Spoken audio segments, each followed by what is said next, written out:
Have you ever prayed and heaven stayed quiet? You waited, you cried, you sought answers, but it felt like God went completely silent. It's in those moments we start to wonder, did I do something wrong? Has God forgotten me? But what if his silence isn't absence? What if it's strategy?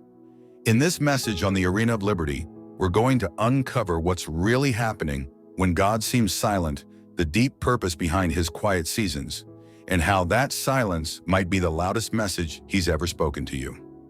So stay with me till the end, because once you understand God's silence, you'll never doubt his presence again. When heaven goes quiet, the testing of faith. There comes a point in every believer's journey when God seems to step back and go quiet. The same God who used to answer quickly, who spoke through dreams, confirmations, or scriptures suddenly becomes silent. You pray and there's no stirring. You worship and there's no sign.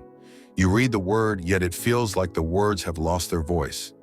It's a strange emptiness that can make even the strongest hearts tremble. But this silence is not abandonment. God's silence is often the testing ground of faith, the moment where what we say we believe is proven by how we wait. Anyone can trust God when his voice is loud, but it takes deep, refined faith to keep walking when heaven is quiet. It's in the stillness that your trust matures and your roots go deep. Think of Abraham. God gave him a promise, but for years no voice, no sign, no confirmation. Between the promise and the fulfillment came silence. And in that silence, Abraham learned to trust not in what he heard from God, but in who God is. Faith grows when feelings fade. God's silence is never punishment. It's preparation. He withdraws the obvious so that you can discover the hidden. When you can't trace his hand, he's teaching you to trust his heart. He's shifting your relationship from dependency on answers to intimacy with his nature. Sometimes God's silence reveals what we truly worship. When the miracles stop, when the goosebumps fade, when the blessings seem delayed, do we still love him? Or were we only in love with what he gave? His silence purifies our motives. It separates seekers of his presence from seekers of his provision. In seasons of silence, God watches the posture of your heart. Do you still come to him in prayer even when you feel nothing? Do you still open the Bible when it seems dry? Do you still worship when you don't understand? Every moment of faithfulness in the quiet is a seed that heaven will honor in due time. Elijah once stood in that place. He had just seen fire fall from heaven. Yet soon after, he found himself hiding in a cave, broken, tired, and desperate for a word from God. And when God finally came, he wasn't in the wind or the earthquake or the fire, but in a still, small voice. Sometimes the silence is God reducing the noise so you can finally hear what truly matters. The silence of God is also his way of resetting your spiritual sensitivity. He quiets the external so you can rediscover his whisper within. The more you learn to rest in his silence, the more clearly you'll begin to discern his peace, a peace that doesn't need words to prove he's near. We must remember, silence doesn't mean God has stopped working. Most of the time, he's preparing something beyond what we can imagine. Just because you can't hear him doesn't mean he isn't moving. Just because you don't see progress doesn't mean heaven isn't active on your behalf. God often does his best work behind closed curtains. So if heaven feels quiet right now, don't give up. You might be in the middle of your greatest test, but also your greatest transformation. The silence is not rejection, it's refinement. God is not ignoring you, he's investing in you. And when he speaks again, you'll understand that his silence was never empty, it was sacred, the purpose, hidden in the silence. Every silence from God carries a purpose. It is never random, never wasted, never cruel. God is intentional even when he's invisible. His silence is not the absence of communication. It's another form of it. It's a language of maturity, a conversation of depth that words cannot contain. He speaks through stillness, and only a surrendered heart can interpret that quiet voice. One of the first purposes of God's silence is to develop discernment. When God stops speaking in familiar ways, he invites you to grow beyond routine faith. You begin to recognize that his presence isn't limited to noise or emotional moments. You start to discern him in peace, in delay, in discomfort, and even in disappointment. His silence trains your spirit to listen differently, not just with your ears, but with your heart. Secondly, God's silence tests the weight of your dependence. Many people love the voice of God, but few love the weight of God. When the voice pauses, He's watching where you run. Do you run back to old habits, to human approval, to fear, or do you stay still and wait for Him? In silence, God reveals whether you depend on His presence or His performance. Sometimes God's silence comes before a major shift in your life. Before every divine promotion, there's usually a divine pause. He stops speaking about the old because He's preparing to introduce the new. The same way a teacher goes silent during an exam, God often stops explaining when you've entered your testing phase. Not to punish, but to prove to bring out the faith He's been building in you all along. Another purpose of His silence is to deepen intimacy. Words are powerful, but silence builds connection. Think about it when two people truly know each other. They don't need to fill every moment with speech. The presence alone becomes enough. God uses silence to bring you to that level of closeness where you no longer panic in the quiet, you rest in it, because you know He's near even when He's still. In the silence, God also realigns your perspective. Many times we approach Him with noise, with our plans, our timelines, our demands. But when He goes quiet, it humbles us. It shifts our focus from what we want to who we're waiting on. Silence strips away our control and teaches us surrender, and surrender is the birthplace of revelation. You see, God's silence exposes the idols we didn't know we had. When the miracles pause, when the feelings fade, when the breakthrough delays, it reveals whether we were following God or just following results. In the quiet, He dethrones distractions and invites us to know Him beyond benefits. The silence is God saying, "Can you love me even when I'm not performing?" There is also a protective purpose in His silence. Sometimes God stays silent because what you're praying for isn't ready, or you aren't. His silence shields you from premature exposure, from doors that would have destroyed you if opened too soon. What looks like delay is actually divine defense. He's not saying no, He's saying not yet. In other moments, God's silence is a setup for a louder revelation. Lazarus was sick, and Jesus stayed silent for days. But when He finally spoke, the tombs trembled and death lost its grip. The delay was deliberate. The silence was setting the stage for a greater glory. Sometimes heaven pauses so that when God finally moves, no one else can take the credit. So don't mistake His silence for disinterest. God is still writing your story. He's just turned the page in a way you can't see yet. Trust that the author hasn't abandoned the script. The silence is part of the plot. And when the next chapter unfolds, you'll realize His quietness was working louder than you ever imagined. How to respond. When God is silent. When God goes silent, your reaction determines your direction. Many lose faith in the quiet, but silence is not the time to withdraw. It's the time to wait. Silence doesn't mean God has left.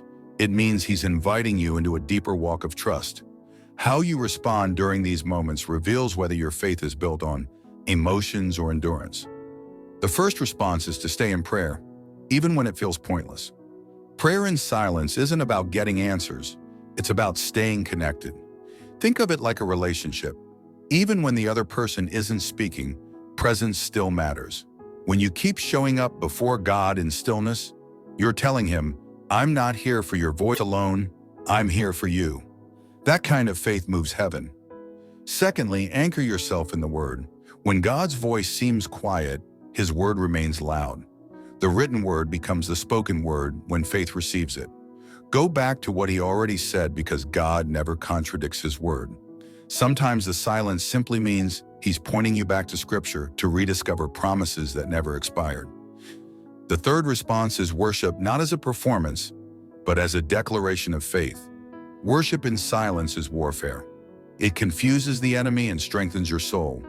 When you lift your hands and sing, "You are good," even when you don't feel it, you're reminding your spirit that God's character hasn't changed just because His tone has.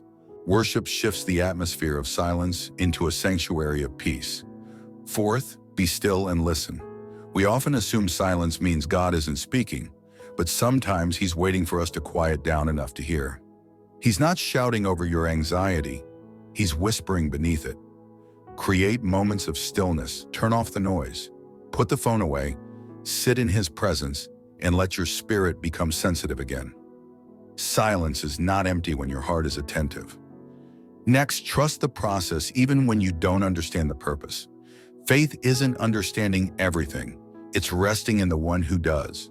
You may not see the full picture now, but God is painting something eternal. Your waiting is not wasted. Heaven is never late. It's always right on divine time. Also, surround yourself with faith-filled voices. In seasons of silence, isolation can become dangerous. The enemy loves to whisper lies when God is quiet. That's why you need community people who will remind you of God's promises when you can't hear them yourself. Don't isolate. Connect with believers who carry encouragement, not confusion. Then keep obeying the last instruction God gave you. The silence doesn't cancel the last word. It confirms it. Many miss their breakthrough because they stop obeying while waiting for something new. Keep doing what He told you last. He's watching to see if you can remain faithful without fresh direction. Consistency during silence attracts divine revelation. Another vital response is to guard your heart and words. Silence can tempt you to complain, compare, or doubt. Don't let frustration turn your mouth into a weapon against your own destiny.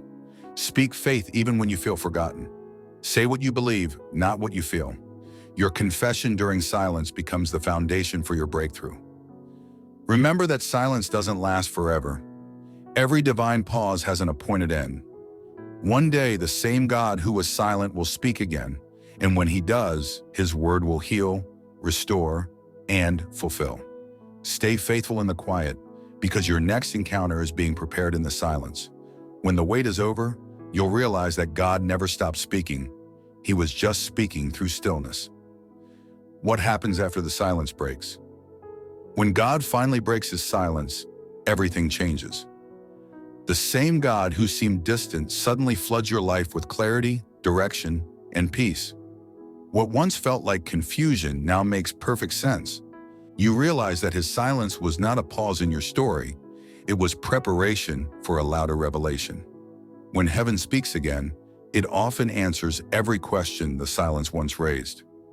Throughout Scripture, every divine silence ended with a move of glory. When God was silent during Joseph's prison years, He was preparing the palace. When heaven went quiet before Jesus began His ministry, it was the calm before the greatest revival. Even between the Old and New Testament, 400 years of silence, the next word God spoke was Jesus. His silence always precedes His greatest manifestation. After the silence, the word comes with power. It's no longer just information, it becomes transformation. God doesn't speak again just to comfort you, He speaks to commission you. The silence breaks not to return you to where you were, but to propel you into what He prepared. His next word often launches you into a new season, a new assignment, and a new level of faith. When the silence lifts, you begin to see the fingerprints of God all over the waiting. The delays make sense, the tears gain meaning. You recognize that what felt like stillness was actually strategy. Every nothing moment was a seed growing beneath the surface. His silence was the womb that carried your next miracle. God's voice after silence carries a weight that reshapes your destiny. Think of Job after enduring divine quiet and human misunderstanding. God finally spoke out of the whirlwind. That voice didn't just comfort Job, it restored him. It realigned his understanding, healed his soul, and multiplied his blessings. When God speaks after being silent, restoration rushes in like a flood. When the silence breaks, so do chains. The same God who seems still begins to move with precision. Doors that were closed begin to open. Confusion turns into conviction. Tears turn into testimony. What once looked like delay reveals itself as divine choreography. Every quiet moment was setting the stage for breakthrough.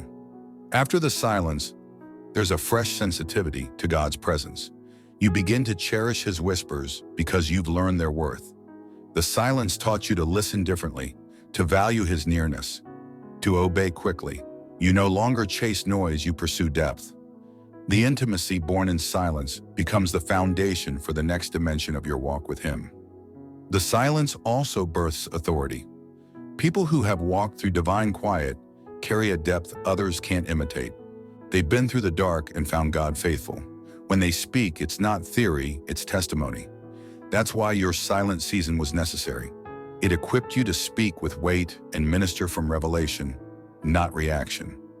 And when God breaks his silence, his timing will always prove perfect. You'll look back and say, now I understand why he waited.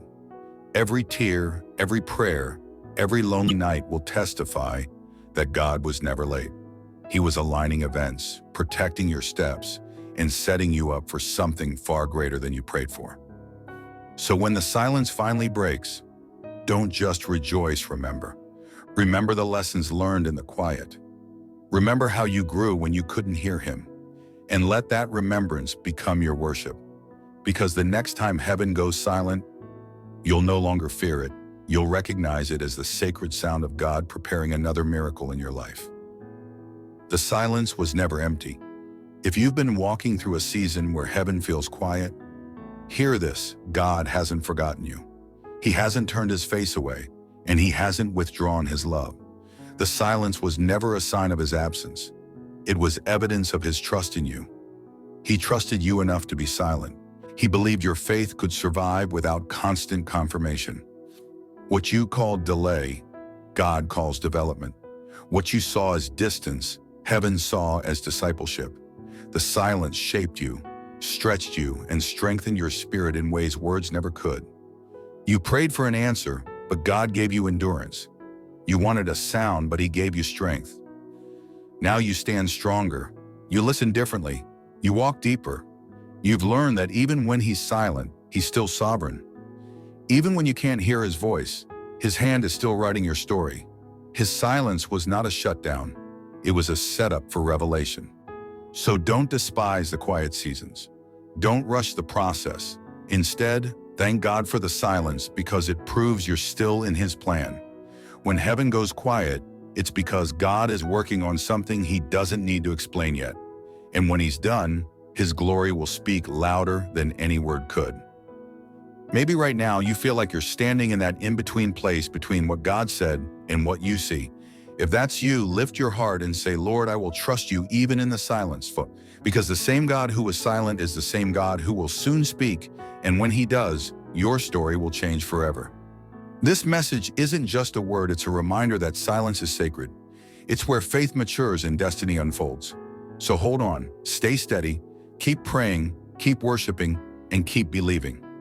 God's silence is not the end of the conversation. It's the beginning of transformation. And when the silence finally breaks in your life, you'll realize he was speaking all along, just in a different language. The language of trust, the language of time, the language of love. If this word has touched your spirit today, don't keep it to yourself. Share it with someone who feels like God has gone quiet in their life. Leave a comment below and tell us what season you're trusting God through, because your story might encourage someone else's faith. And if you haven't already, make sure to subscribe to the Arena of Liberty, where truth meets transformation, and every word builds your walk with God.